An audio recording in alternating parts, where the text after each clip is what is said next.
Alhamdulillah, alhamdulillah, wa syukurillah. Kita sama-sama berkumpul dengan izinnya. Alhamdulillah, minggu lalu sih ada gangguan ya, Zoom sedunia. Jadi kita nggak bisa ngumpul ya, semua dengan izin Allah. Eh, Insya Allah kita lanjutkan tawaf kita menyerap makna dan hikmah dari em, hidup Adam alaihissalam dalam Al-Quran, apa yang Allah Ta'ala sematkan di dalam kalimah atau ya pelajaran hidup, hikmah-hikmah yang Allah Ta'ala simpan yang terkait dengan Adam alaihissalam, dan bagaimana agar kita bisa menyerapnya, menelannya, ya, meminumnya dalam kehidupan sehari-hari sehingga membuat kita menjadi lebih bijaksana, ya, lebih tenang, lebih damai hati menjalani takdirnya dan lebih bersyukur dengan apa-apa yang Allah sudah kadarkan ke dalam kehidupan kita. Baik, hari ini kita akan melihat bagaimana peran apa namanya disebut dengan asma'ul kullah, ya, temanya itu. Jadi untuk itu kita sama-sama lihat Al-Qur'annya yang terkait dengan kisah Adam alaihissalam di surat Al-Baqarah. Ya, kita mulai dari ayat 31. Silahkan sahabat-sahabat kita baca. Baca Bismillahirrahmanirrahim. Allahumma salli ala Sayyidina Muhammad wa ala ali Sayyidina Muhammad. Semoga Allah Ta'ala menuntun kita dalam membaca ayat-ayatnya, ya, menjaga kita dari ketergelinciran dan ketersesatan, menjaga kita dari apa namanya terpeleset mengatakan sesuatu atau berpikir sesuatu yang tidak tepat, yang tidak Allah sukai, ya. Silakan dibuka surat Al-Baqarah ayat 31. Kita mulai. Auzubillahiminasyaitonirrajim. Bismillahirrahmanirrahim. Nah, ini setelah Adam alaihissalam diciptakan, kemudian Allah mengajarkan kepada Adam tentang nama-nama, ya. Tapi kita akan lihat bahwa tidak sekedar seperti seorang guru mengajarkan ini buku, ini kursi, tidak tidak sesimpel itu, ya. Karena dalam yang dimaksud dengan asma-asma itu. Ayat 31 surat Al-Baqarah. Wa 'allama Adamal asma'u kullaha. Dan dia mengajarkan allamal Adam kepada Adam alaihissalam al-asma kullaha. Jadi keseluruhan dari asmanya. Kemudian aradahu alal malaikah. Dia memperlihatkan kepada para malaikat. Jadi ngetes kepada para malaikat, coba. Faqala, dan berkata kepada mereka, ambiuni bi asma'i. Ambiuni itu kan al-anbiya gitu ya. Nabi-nabi itu pembawa berita. Maka beritakanlah nama-nama itu. Bi asma'i haulai in kuntum shadiqin. Jika engkau orang-orang yang benar. Karena sebelumnya kan mereka protes. Kenapa kau menciptakan di muka bumi ini makhluk yang akan menumpahkan darah? Berarti mereka punya referensi. Ada makhluk serupa yang pernah ada di muka bumi yang kerjaannya menumpahkan darah. Gitu. Karena ketika Allah Ta'ala menciptakan Adam alaihissalam, makhluk yang serupa, protesnya begitu. Nanti suatu saat sejarah akan membongkar apa yang diungkapkan dalam buku Futuhat Makkiyahnya Ibnu Arabi, ya, ketika beliau tawaf di depan Ka'bah. Beliau bertemu dengan sesosok orang yang, apakah engkau Adam, gitu ya. Dia mengenali, Ibnu Arabi mengenali Adam, Nabi Adam alaihissalam. Kemudian orang itu berkata balik, Adam yang mana kamu maksud, gitu. Karena ada 100.000 Adam. Secara geologis bisa dibuktikan karena bumi ini usianya jutaan tahun, ya. Secara geologis bisa dihitung tuh dari zaman Ice Age dan lain sebagainya. Ke depan mungkin akan ada penemuan-penemuan arkeologikal, geologikal yang akan bisa menyelesaikan itu. Tapi dari segi saintifik bisa dirunut timelinenya. Kok bisa ada 100.000 Adam? Yes, bisa. Gitu. Jadi Adam alaihissalam bapak kita, kita keturunan Adam yang terakhir. Gitu ya. Jadi para malaikat kan protes. Kok diciptakan lagi makhluk yang serupa? Bukankah akan menumpahkan darah? Memang peradaban Adam yang pertama, kedua sampai 99.999 dihancurkan karena mereka berbuat kerusakan di muka bumi. Ketika diciptakan Adam alaihissalam yang terakhir, itulah protesnya. Kemudian Allah Ta'ala bikin sebuah demonstrasi nih, yang Adam ini mah beda gitu, kira-kira gitu. Karena udah aku ajarkan asma'ukullaha, kan? Jadi pengajaran asma-asmanya ini esensial dalam tentang keadaman. Karena kita Bani Adam mewarisi sifat-sifatnya, mestinya kita pun belajar asma'ukullaha, mengenal asma-asma dia sepenuhnya dengan kadar yang Allah Ta'ala berikan kepada diri kita masing-masing. Itu tugas kita di muka bumi. Itu kenapa 120 hari janin dalam kandungan, jadi kadar kehidupannya diatur. Kamu lahir dari orang tua ini, rezekinya sekian, kantongnya sekian, cukup untuk sampai mati. Dengan gaya hidup demikian, tertentu. Makanya nggak usah banding-bandingin dan nggak usah pengen kayak begitu, kayak harus bisa pinter membaca diri. Jangan sampai besar pasak daripada tiang, karena sebenarnya cukup dan bahkan lebih kalau kita hidup sesuai dengan kadar yang dia berikan. Yang bikin tidak cukup tuh segenap keinginan kita dan hawa nafsu yang cenderung melampaui batas sehingga ngutang sana sini gitu ya. Sebenarnya kalau desain Allah cukup bahkan lebih. Dalam Al-Quran bahkan para dabah itu tidak bisa mengangkut kantung-kantung makanan ini, saking banyak sebenarnya, berlimpah. Belum rezeki batin ya, banyak yang diberi. Kenapa? Karena tugas kita beribadah pada dia supaya kita fokus ibadah. Mengenal dia, ibadah itu tidak sekedar ibadah makhdhah yang sholat, zakat, saum, naik haji itu, tapi bagaimana fokus ma'rifat, mencari Allah Ta'ala. Kita tidak lahir untuk disuruh cari rezeki, rezeki udah ada, hadisnya juga udah ditetapkan, tinggal ikhtiar menjalaninya, begitu ya. Jadi ketika fase Adam alaihissalam bicara tentang asma'ukullah, itu kita yang mesti juga belajar membaca. Maka ketika Adam alaihissalam diajarkan asma'ukullah, nama-nama, itu terkait dengan ayat Al-Quran yang awal turun, Iqra. Karena asma-asma itu harus dibaca. Kita walaupun udah berpuluh-puluh tahun, sepertinya udah biasa baca, tapi belum banyak yang bisa Iqra. Apalagi Iqra'nya harus Bismi Rabbikal khalaq. Menyertakan Bismi Rabbika, bersama asma-asma Rabb yang menciptakan itu. Baca apa? Baca diri dulu. Iqra kitabaka kafa binafsika. Karena itu yang paling dekat dan itu sebenarnya yang diminta pertanggungjawaban. Kita tidak diminta pertanggungjawaban tentang perilaku orang lain, tentang perilaku pasangan kita, tentang perilaku anak kita. Tidak, tapi kewajiban kita, kita diminta pertanggungjawaban. Peran kita, kita diminta pertanggungjawaban. Kamu dikasih hidup nih, yang tadinya tidak ada, Adam, tidak ada. Kemudian dikasih ruh, jiwa, jasad. Dipakai apa aja? Sudah mengenal aku belum? Karena hadis kursinya begitu. Aku adalah khanzun mahfi, kata Allah Ta'ala. Khazanah tersembunyi. Tersembunyi karena masih belum dikenal. Dan aku cinta untuk dikenal, maka aku ciptakan. Nah, jadi ketika kita paham kaidah-kaidah ini, hidup itu ada orientasinya sama-sama. Untuk mengenal dia sebenarnya.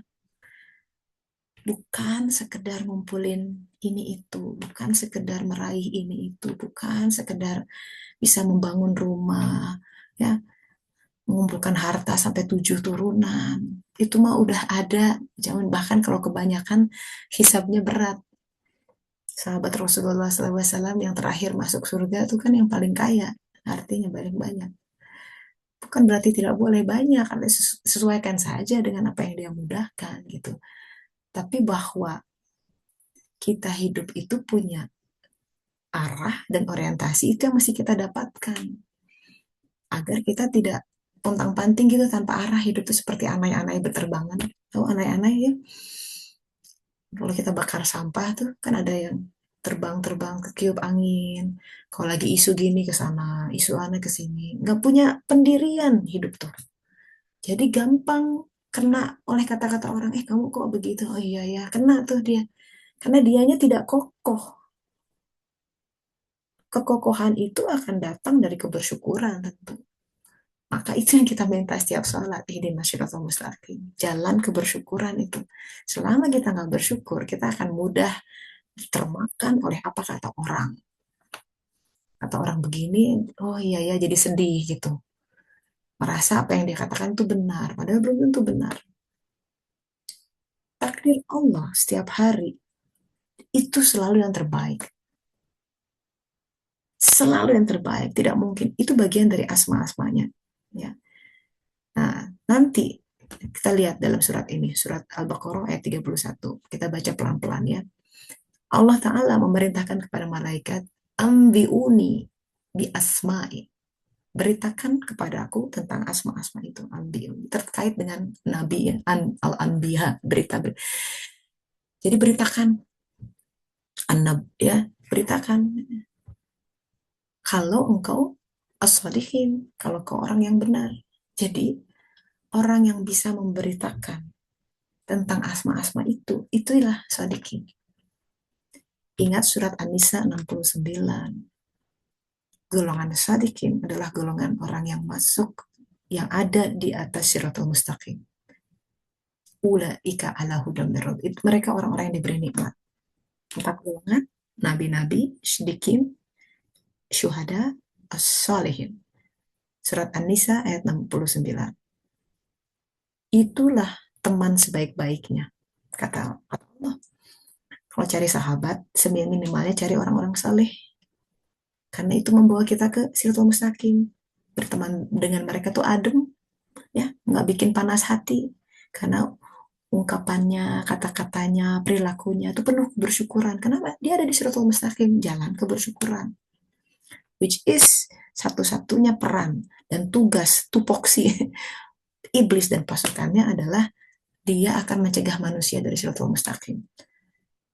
Itu sudah janjinya dalam Al-Quran. Aku akan mendatangi mereka dari depan, belakang, kiri, dan kanan. Sehingga engkau akan mendapati sebagian besar dari mereka tidak bersyukur. Tuh, gitu. Supaya nggak ada di Siratul Mustaqim, pasti nggak bersyukur. Kalau nggak bersyukur, pasti banyak ngeluhnya. Pasti banyak bete-nya. Pasti banyak khawatirnya. Pasti nggak menikmati gitu saat-saat dia bersama Allah Ta'ala. Di dalam apapun ya, ala kulli.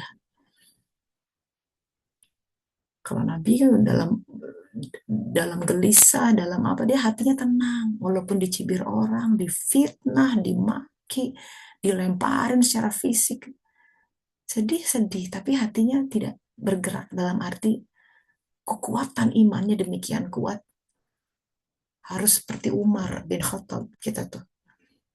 Aku tak peduli katanya, dalam situasi apapun, mau itu kesedihan hari ini yang terjadi padaku, mau hujan gitu ya, kalau kita sih mau lagi sakit, mau lagi sehat, mau lagi bokeh, mau lagi banyak duit gitu ya, lagi dalam konflik, lagi tenang, lagi, semua dari Allah. Itu sudah orang yang masuk makom hakikat, melihat semua hak baik, senyum dia mendatangi Allah dengan tawaan sukacita. Bukan berarti senyum-senyum happy terus ya, nggak mungkin, namanya juga manusia, ada sedihnya, wajar. Rasulullah SAW pun menangis, ada yang namanya tahun duka cipta, sedih biasa, nggak apa-apa, tapi tidak sampai mempengaruhi tauhid, tidak sampai berburuk sangka kepada Tuhan yang mengirimkan itu semua. Dia ridho dibegitukan sama Allah dengan sebuah kesadaran bahwa ayat Qurannya bunyi ini, Al-Baqarah, apa yang kau anggap baik belum tentu baik, apa yang kau anggap buruk belum tentu buruk. Allah Maha mengetahui dan kau tidak tahu. Gitu. Jadi kesadaran ya bahwa kita tuh punya ilmu setetes gitu kan. Dia sang pencipta takdir, sang pencipta kehidupan, ilmunya sesamudra. Ya, secara logika, setetes mau memahami sesamudra tuh ya pasti pontang-panting. Banyak nggak ngertinya. Oleh karena itu, berserah diri adalah kuncinya. Agama ini dinamakan itu, karena itu sentral dalam beribadah padanya.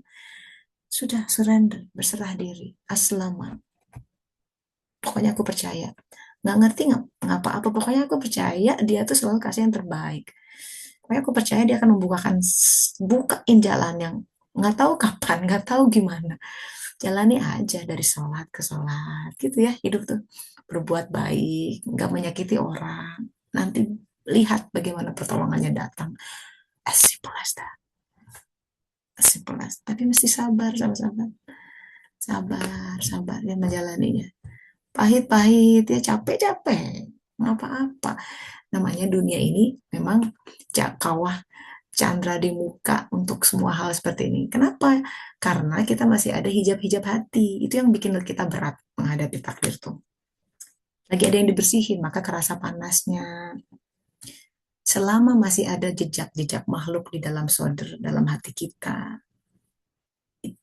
Bahkan jejak ya, makhluknya sih udah nggak ada. Jejak, bayangin. Kita senang banget sama seseorang di satu fase dalam kehidupan. Jejaknya tuh masih ada. Padahal itu kejadian waktu SMP misalkan ya. Itulah kenapa kisah-kisah cinta lama bersemi kembali sekerap terjadi. Karena jejaknya masih ada. Jadi ada memori. Ya, memori baik atau memori buruk. Ya, kata sana ya gitu kan. Memori kau membuka luka lama. Jadi sebel sama orang itu bijak karena kita yang bisa ngerasain ya, masih ada sebelnya, masih ada sukanya gitu. Itu berarti masih ada jejak-jejak. Jejak tuh masih imprinted di hati kita. Nah, sebenarnya itu tuh mesti bersih dari bahkan dari jejak-jejak makhluk.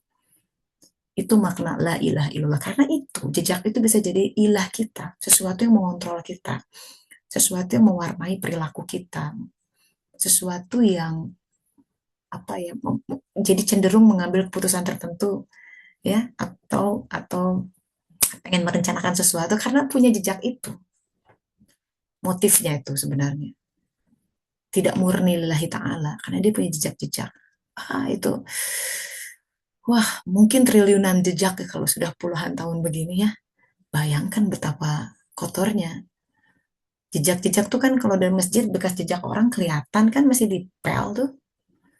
Kalau nggak ada jejak nggak ada apa-apa di situ. Jadi kita mesti benar-benar membersihkan Baitullah. Pantesan Allah tuh nggak bertajali terus, ya nggak datang-datang, nggak bersih soalnya sisa kolbnya tuh tidak jadi tempat tajali Allah. Padahal kolb itu punya cuman satu yang bisa memenuhi dia. Allah bertajali di situ.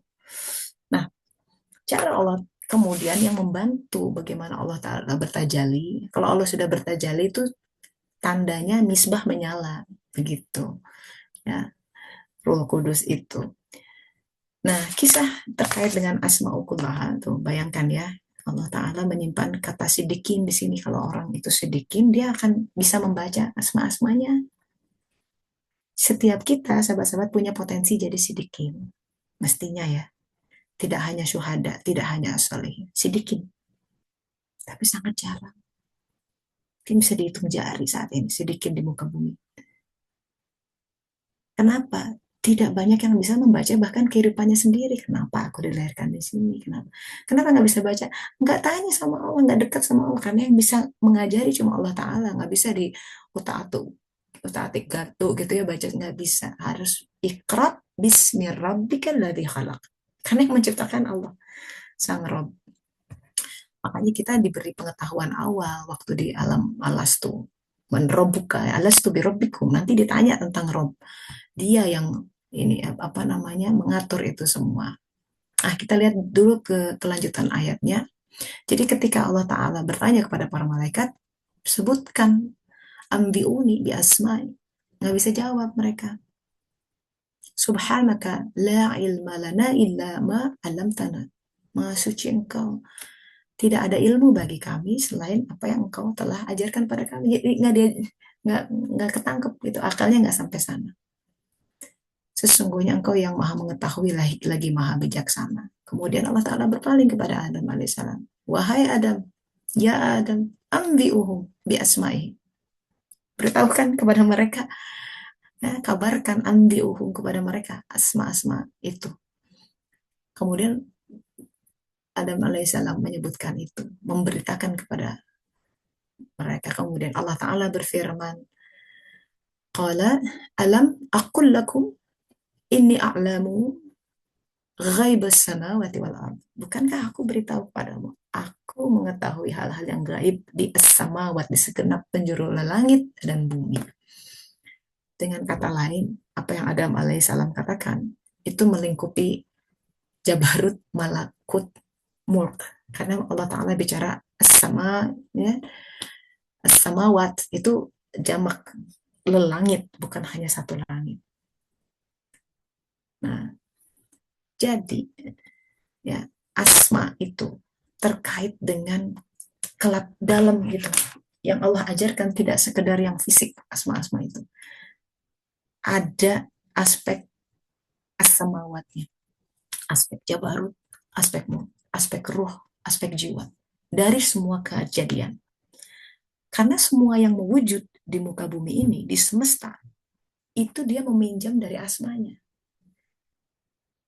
Ya. Entitas itu dia nggak bisa wujud dengan sendirinya, dia meminjam, dipinjamkan oleh Allah Ta'ala. Jadi ada asma-asmanya di mana-mana. Makanya semua kebaca tuh bagi orang yang diajari ya, ulil albab, dia bisa baca semua. Wah, ikronya tuh tidak sekedar baca teks, baca kitab kehidupan, baca kitab Al-Quran, semuanya paralel gitu. Nah, itu luar biasanya kehidupan ya. Dalam eh, ajaran Ibnu Arabi, asma Allah itu adalah hal yang sentral ya. Dia bukan sekedar label-label, misalnya ini kursi, ini matahari, ini bulan, bukan. Dia adalah sebuah realitas yang ilahiyah. Jadi divine realities.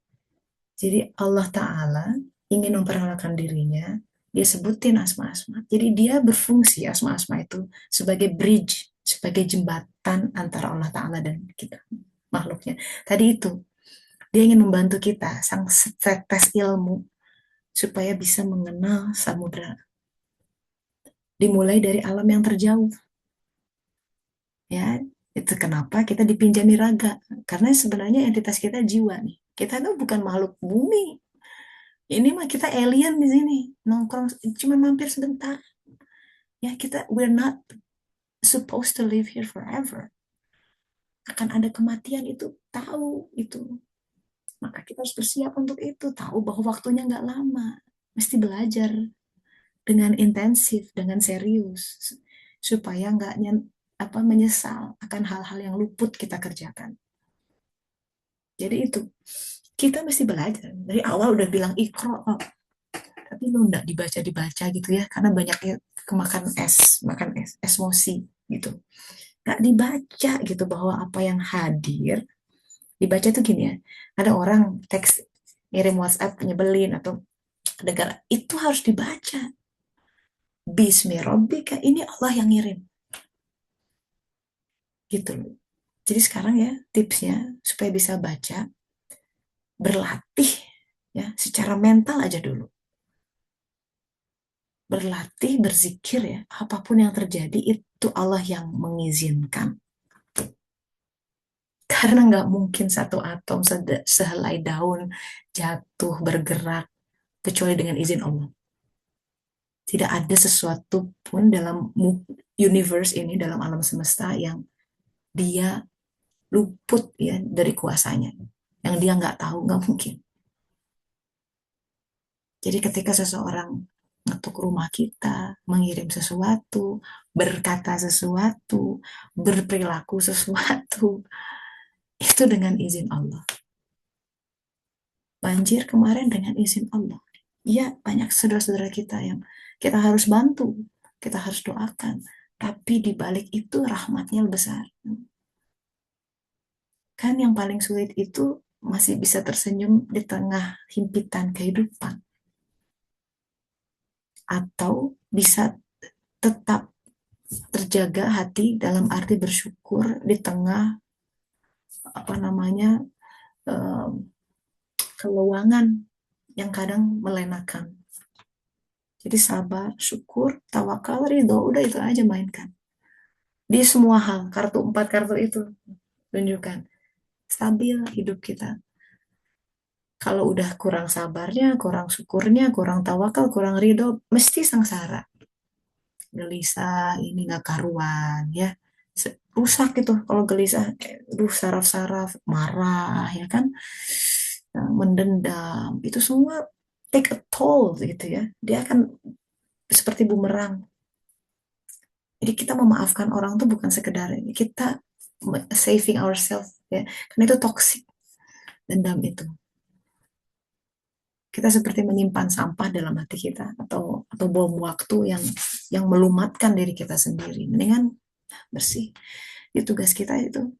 Allah Ta'ala akan bantu dengan keseharian. Asma-asmanya akan beda-beda dari hari ke hari karena dia selalu dalam ciptaan yang baru. Ya, jadi Allah tahu ya ghaibus samawati wal ard gitu. Setelah itu disuruh sujud gitu para malaikat. Ya, jadi alam semesta ini adalah sebuah hari ke hari ya. Kita merupakan sebuah unfolding of God's plan. Itu sesuatu yang kayak scroll gitu ya. Allah sudah tuliskan. Cinta ciptaan sudah kering, tapi kita beranjak dari satu hari ke hari lain, tanggal 10, 12, 13. Buat kita baru, buat Allah bukan. Udah digulung, udah tahu dia.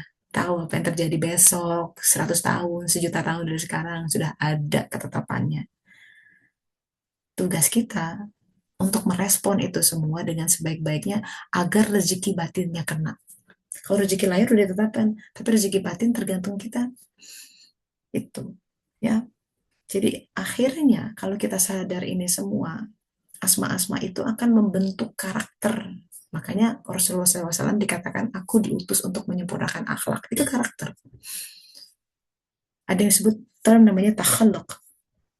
Takhaluk is adapting divine qualities. Jadi kita berakhlak dengan akhlak Allah Ta'ala. Jadi selain asma, kita juga akan mengenal af'al, perbuatannya. Gitu. Akan mengenal sifat-sifatnya dari semua pagelaran di muka bumi ini. Gitu. Nah, itu sekedar pengantar untuk hari ini tentang asma'u kullaha. Kita Bani Adam mesti pinter baca gitu ya. Dan baca itu requires ya, proses baca aja sendiri perlu satu, perlu cahaya. Kita tidak bisa membaca di tempat yang completely dark gitu. Itu kenapa kita perlu nur iman. Tapi orang nggak akan dapat nur iman kalau dia tidak taubat, hatinya tidak menginginkan Allah, tidak ingin dibimbing Allah gitu ya. Nur iman hanya diberi bagi mereka yang sudah menyerahkan dirinya dan pengen berkomunikasi dan dibimbing oleh Allah Ta'ala. Gitu. Oke, itu sebagai pembuka. Barangkali ada yang ingin sharing atau apa yang kena di hari ini boleh di-share gitu. Silakan. Kita masuk ke sharing session. Kalau ada pertanyaan, silakan langsung di-unmute atau kirim di chat. Alhamdulillah. Monggo, Mbak Desi, Mbak Dina, Mbak Dinar. Silakan langsung di-unmute saja, Bu Eli. Saya ya Bu, Iya, mau boleh silakan, saya Gus. tanya. Ya, boleh Oke, Gus. Bismillahirrahmanirrahim. Assalamualaikum warahmatullahi wabarakatuh. Waalaikumsalam warahmatullahi wabarakatuh.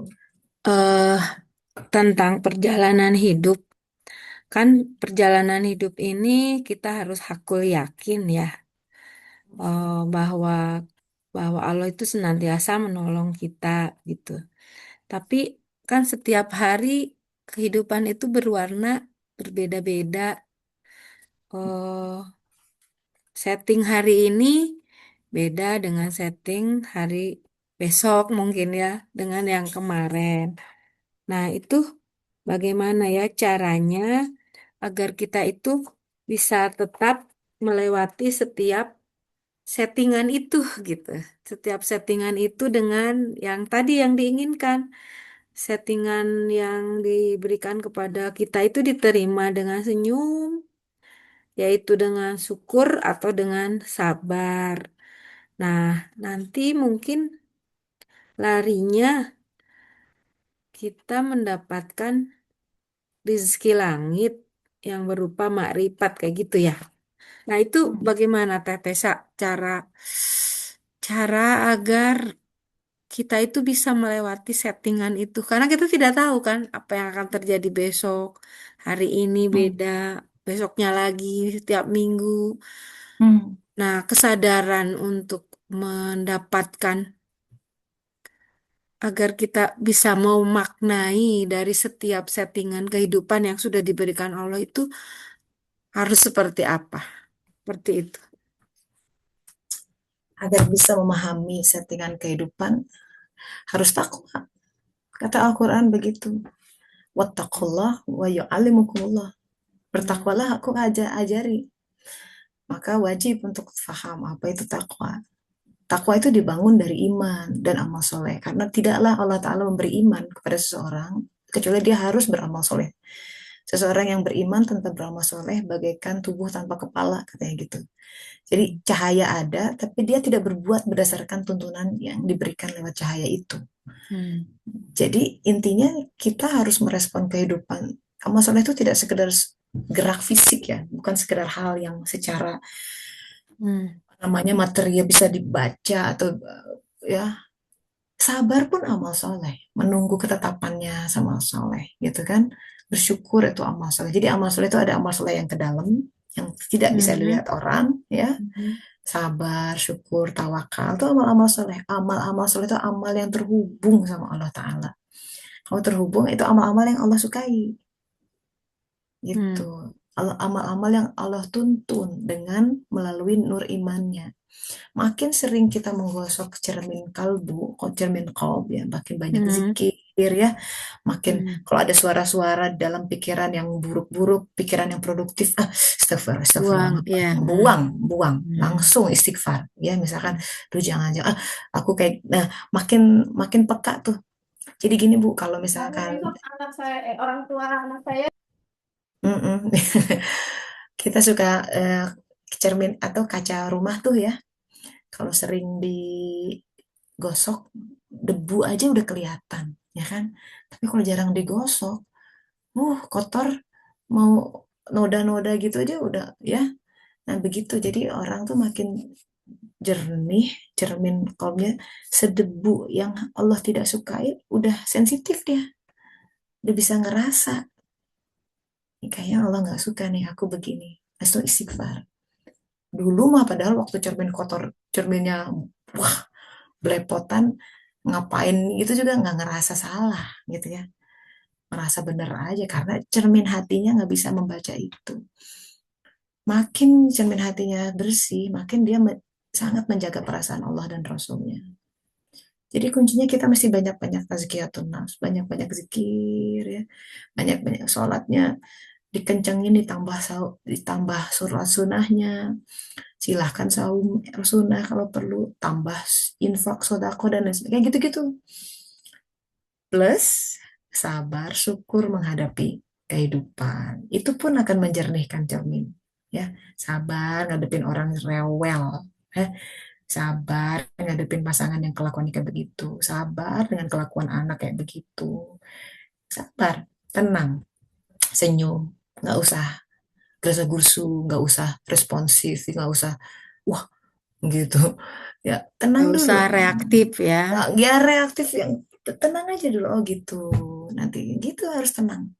Harus tenang. Itu marwah seorang muslim itu di situ. Bahkan ada hadisnya ya Rasulullah SAW sampai orang ke masjid aja tuh jangan lari kata Rasul. Udah azan tuh misalnya atau iqamah buru-buru. Lari-lari tuh mengurangi kewibawaan gitu kan kalimat.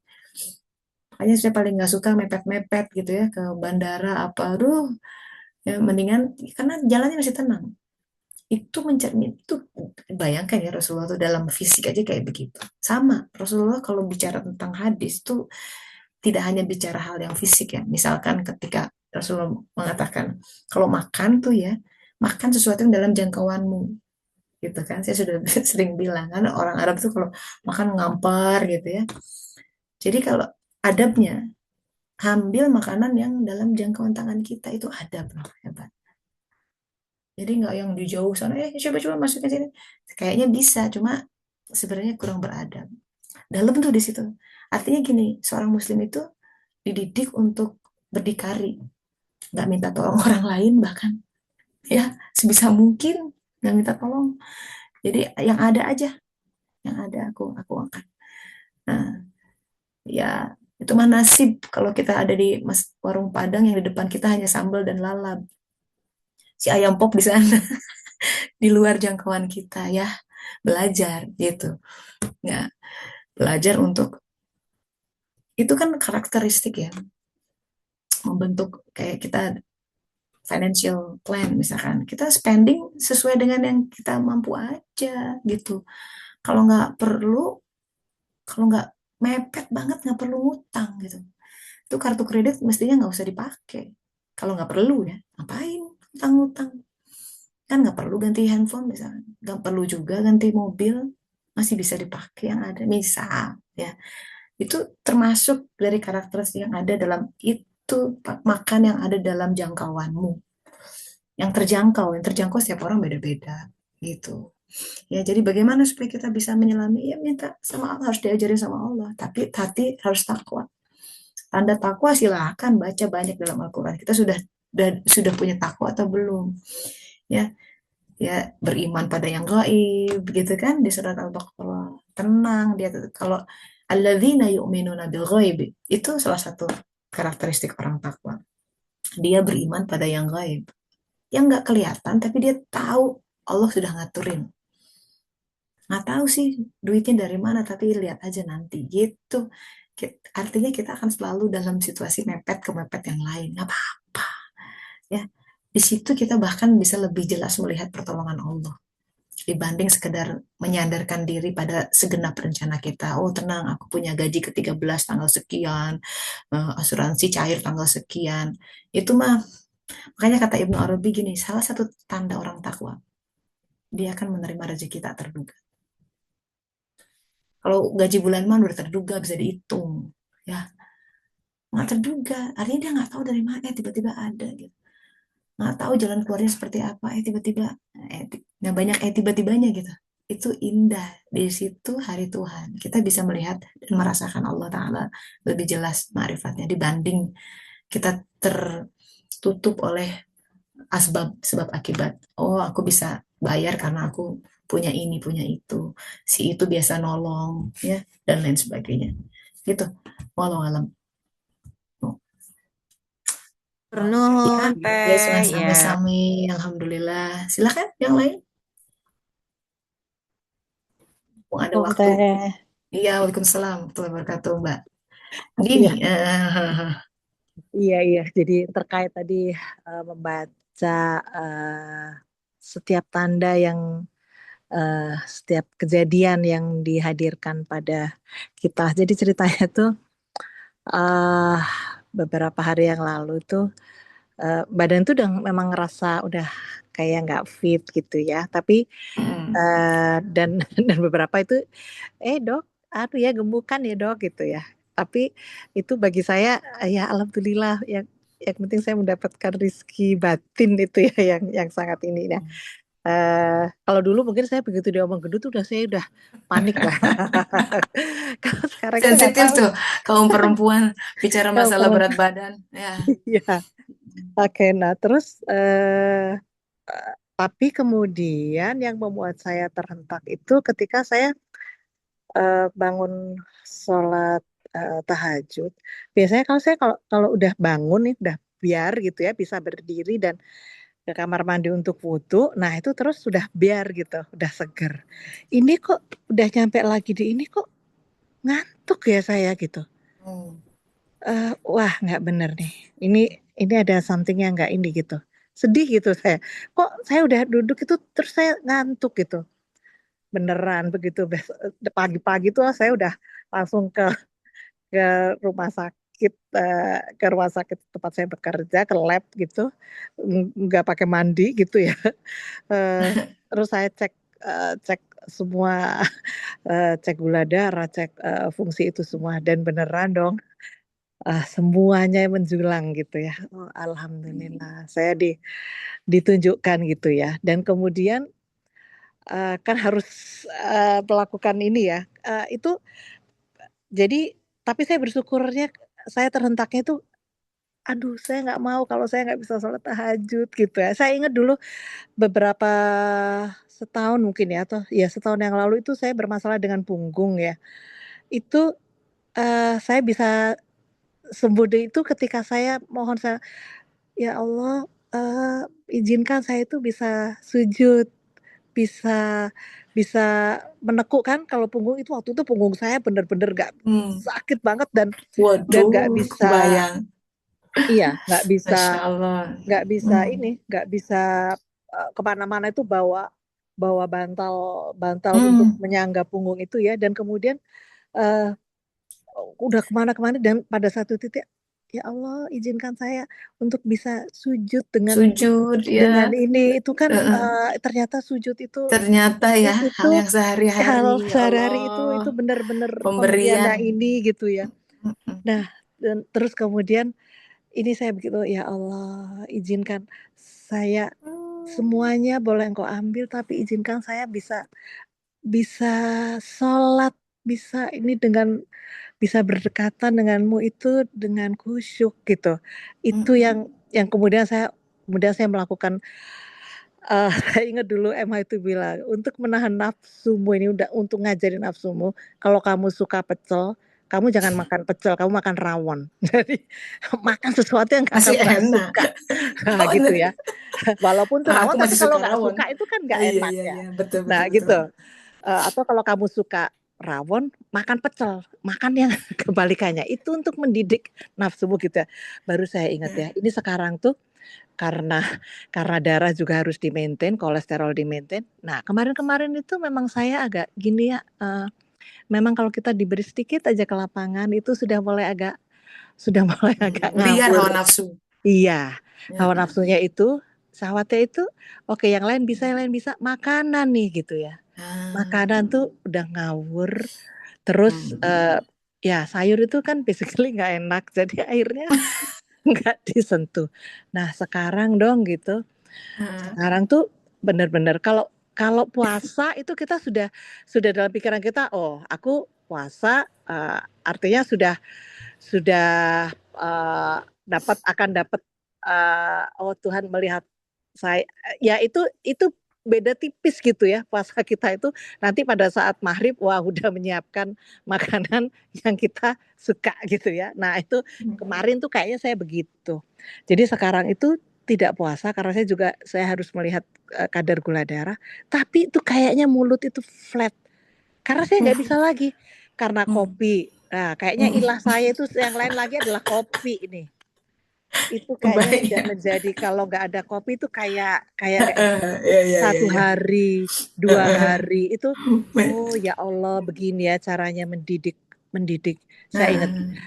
jadi biasanya saya sukanya croissant, Ah. ini saya harus makan sayur, harus makan asinan yang seambrek itu ya. Dan Ah. alhamdulillah, jadi saya ingat banget waktu saya makan telur Iya, godong di Mekah. di Jeddah, waktu Oh, di Jeddah. Mekah setelah, akhir perjalanan haji itu saya gini, kemarin tuh saya juga makan telur, oh alhamdulillah ini protein yang saya masukkan, ini aku lakukan karena Engkau ya Allah, kalau Engkau harus menyuruh ini supaya aku terus Hmm. bisa berdekatan, aku lakukan gitu ya. Hmm. Karena jadi, oh ini ya caranya mendidik mendidik si nafsu itu memang Iya, tipis banget kita itu, apa namanya, langsung jadi kontan itu. Itu langsung kontan alhamdulillah. gitu, Berarti langsung kontan diperhatikan itu, Allah. betul, ya Allah itu yang mungkin ya Hmm. kalau itu menjulang banget teh, aduh kalau udah HbA1c, trigliserida, kolesterol, itu semuanya di atas. Mungkin kalau diterus-terusin mungkin bisa bisa stroke. Aduh, Karena nauzubillah, jangan. naudzubillah ya gitu, Hati-hati. tapi ya Allah aku, engkau jadi bener-bener kan gini, ya diingetin, gemuk itu enggak ini ya, karena ya alhamdulillah juga karena sudah tidak terlalu tidak terlalu ini pada aspek lahir gitu Ya, ya, ya, ya ya. pada aspek lahir.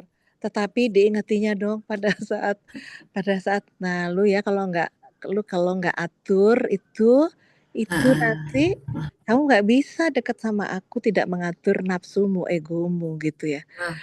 Ya. Nafsu itu ya, itu kalau kemarin mungkin ketika kamu puasa itu juga syahwat ibadah itu kan juga gitu ya. Kayaknya nih aku beribadah, tapi sebenarnya coba teliti lagi tuh ininya apa niatnya itu perbaiki lagi gitu. Jadi ya Allah, alhamdulillahnya itu jadi kayak gini. Jadi sekarang makan itu tidak kalau dulu makan bentar lagi minum kopi nih gitu. Wah udah. Ini enggak apa namanya, karena sampai heran tuh, sekarang mama nggak minum kopi lagi nih gitu. Suami saya gitu.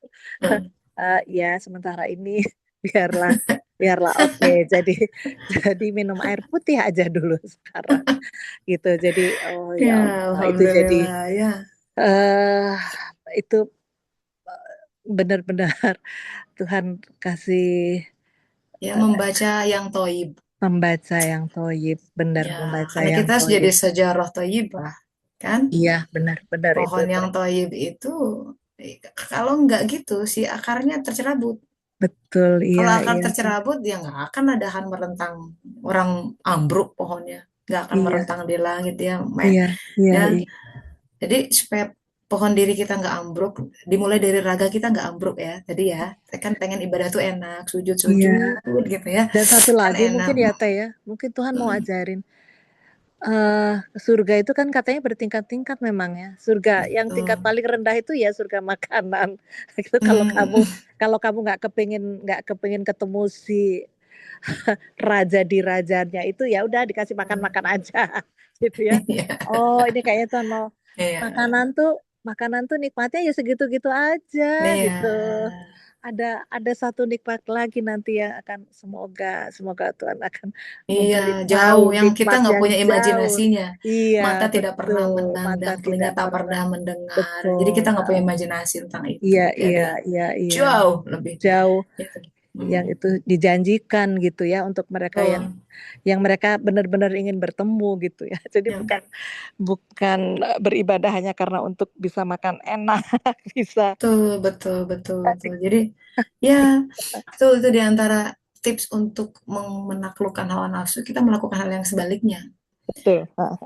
Bahkan ada sekelompok kaum sufi yang disebut Madamati ya. Mereka Alamat betul-betul ya. keras banget tuh. Jadi misalkan untuk menaklukkan ego ya, dia akan berpakaian gelap, yang pokoknya orang akan lihat menyindir gitu ya, dan akan meminta-minta di jalan gitu ya. Iya, iya, Jadi kayak orang miskin peminta, pokoknya egonya di gitu. Orang betul. nggak akan lihat itu. Iya, iya, Ya, betul. boro-boro pakai mobil bagus, pakaian Iya, iya, bermerek. iya, iya, Sebaliknya yang iya, dilakukan. betul.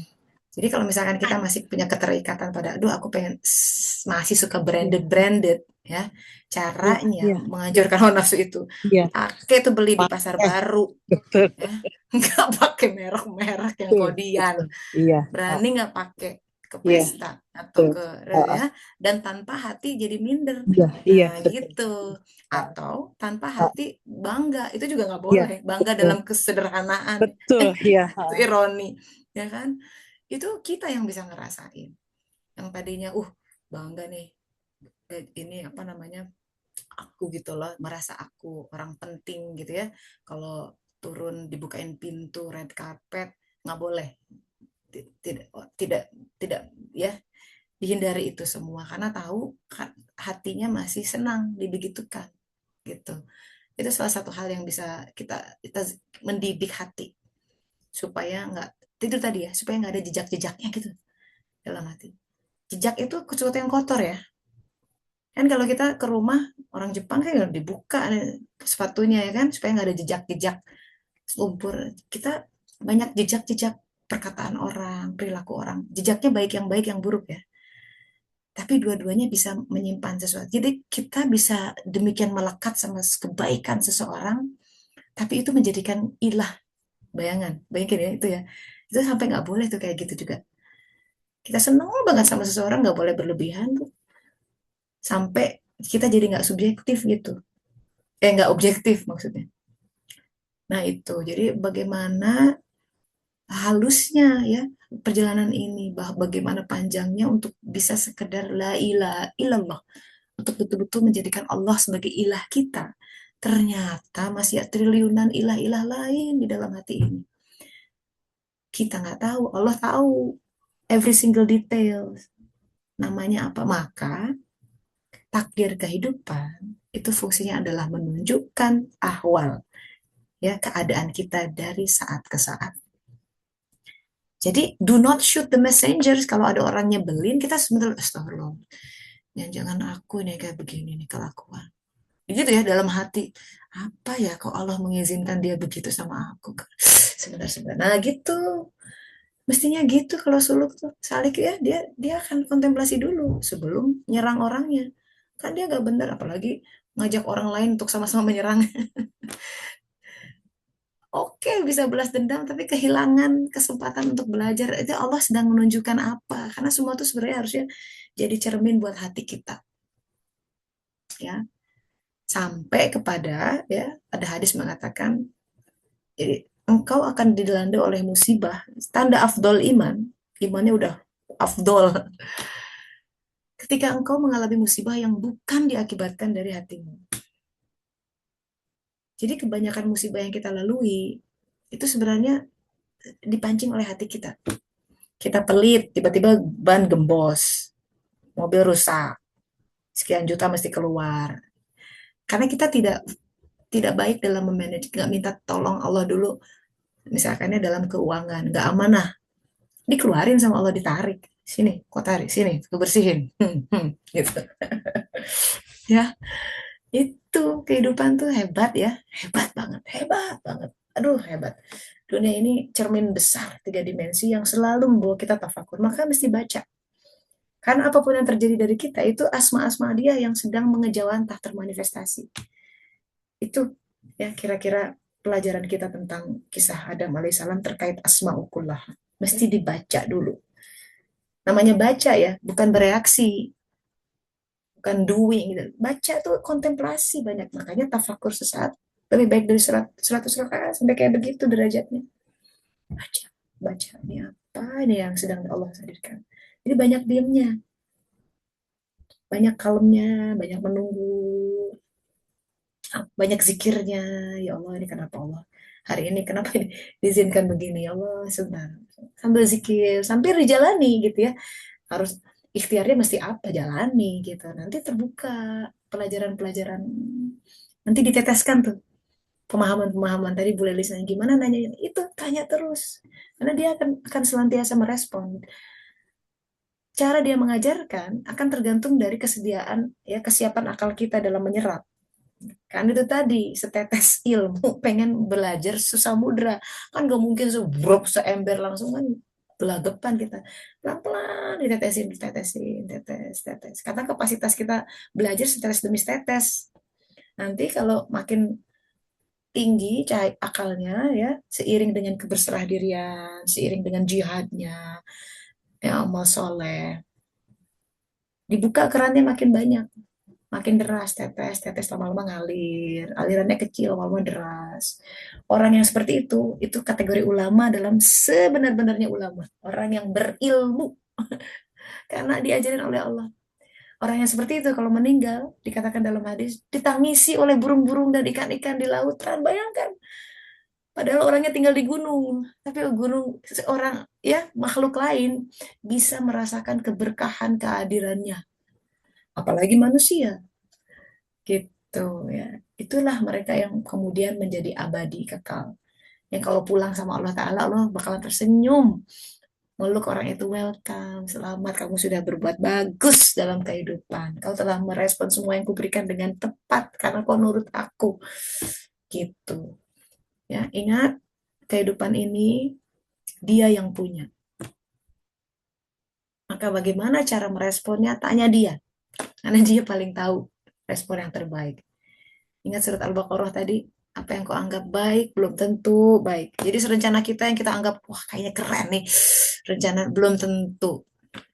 Tapi apapun yang terjadi yang kita anggap buruk, aduh aku kok sedih banget nih kehidupan gini-gini, belum tentu buruk. Jadi kita pun nggak bisa judging kehidupan orang lain ya, apalagi kehidupan kita aja belum tentu dipahami. Ketika kita lihat orang lagi didera, ya, masuk permasalahan dan lain sebagainya, siapa tahu justru itu mereka lagi diangkat. Atau orang yang kita anggap keren atau apa, justru orang yang lagi dijatuhkan sama Allah Ta'ala, kita nggak tahu. Tapi nggak usah. Ya, pokoknya kita banyak takutnya lah. Ya, banyak lihat ke dalam, refleksi, introspeksi, tafakur, gitu. Sehingga kita bisa pelan-pelan ikrar membaca satu persatu asmanya yang mengelilingi kehidupan kita. Ya, kalau sudah terpahami, nanti dari ilmu yakin berangkat aku yakin gitu kan. Jadi sampai pelan-pelan kita Rabbana khalaqta hadza batil. Nggak ada yang batil ya Allah, nggak ada yang sia-sia, nggak ada yang salah pengaturanmu dalam kehidupan. Kan enak. Tenang. Kita bisa menarik nafas lega. Bisa tersenyum dengan ikhlas, menghadapi kehidupan dengan damai, ya. Ya. Sedih boleh, jangan kelamaan, ya. Grief is part of life. Berduka cita itu bagian dari kehidupan, tapi jangan terkuasai oleh duka cita itu. Ingat, kembalikan semua sama Allah. Itu yang terbaik. Ya, kalau kita lagi aduh ya Allah kok hatiku begini, ya Allah tolong nih aku. Nah gitu, balikin lagi sama Allah. Dia paling tahu. Dia yang menanamkan kegembiraan, dia juga yang bisa mencabut kesedihan. Nggak ada yang lain. Ya, doesn't matter kita mau berupaya pengen happy gini-gini. Banyak yang tertawan di situ dan hanya berlari dari satu fata morgana ke fata morgana lain yang mereka pikir itu kebahagiaan. Terlalu banyak kasusnya sama-sama. Udah nggak usah gambling dalam kehidupan, yang cari pasti-pasti aja, yaitu hidup bersama Allah. Karena dia pemilik kita, karena dia yang tahu yang terbaik. That's it. Ya, Alhamdulillah. Teteh, Yes, tanya tadi, Madina. ya, yang ini Teteh barusan jelaskan mengenai kejadian yang bukan karena hati kita. Itu maksud apa?